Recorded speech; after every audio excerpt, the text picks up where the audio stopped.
السلام عليكم ورحمة الله وبركاته. جايب لكم اليوم مجمع فلل مباشرة على البحر 100 متر، فيها 26 فيلا مباشرة على البحر. ميزة هذه الفيلا أيضا في إليفيتر مباشرة من الموقف إلين الدور الأول والدور الثاني. الدور الثالث الأخير في طالع رائع جدا.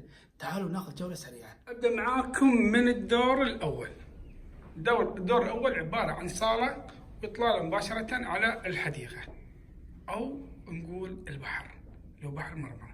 أيضا هذا الإليفيتر.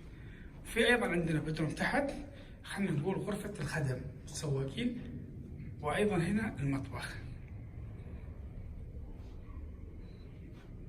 إذا الدور الأول عبارة عن مطبخ بوجود أيضا غرفة، بالإضافة إلى الإليفيتر وأيضا الصالة. أيضا كل فيلا تحتوي على بركة سباحة خاصة فيها. تعالوا ننتقل معاكم الآن إلى الدور الثاني.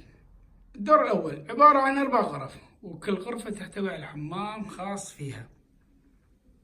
أيضا الأرضيات فيها تدفئة مركزية، وهذه الغرفة الثانية.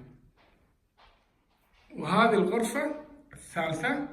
أنتقل معاكم فيها بلكونة. أنتقل معاكم إلى الغرفة الرابعة. طبعا مثل ما قلنا لكم كل غرفة بحمامها، وعلى البحر مباشرة. أرضيات من الرخام الإيطالي مثل ما انتم شايفين، إضاءات.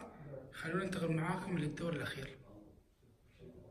بالنسبة للدور الأخير وهو الأكثر من رائع، وإطلالة مباشرة على البحر، وجنبك مارينا دينيز اسطنبول، مساحة كبيرة. أيضا إلى وجود مطبخ صغير وأيضا حمام. خلونا أرويكم الغرفة في الدور الثالث.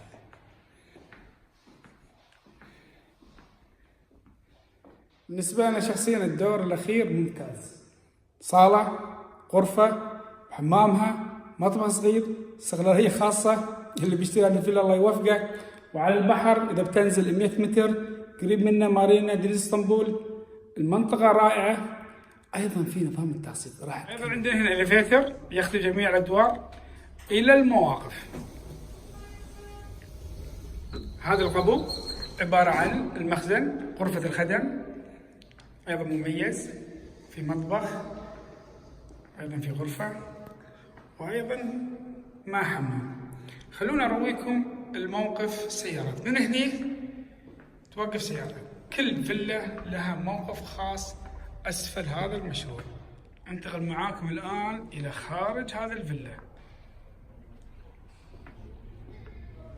كل فيلا لها بركة خاصة فيها، وهذا منظر الفيلا العام، وهذه حديقتها، وهذه الأسوار، وأيضا مباشرة على البحر 100 متر.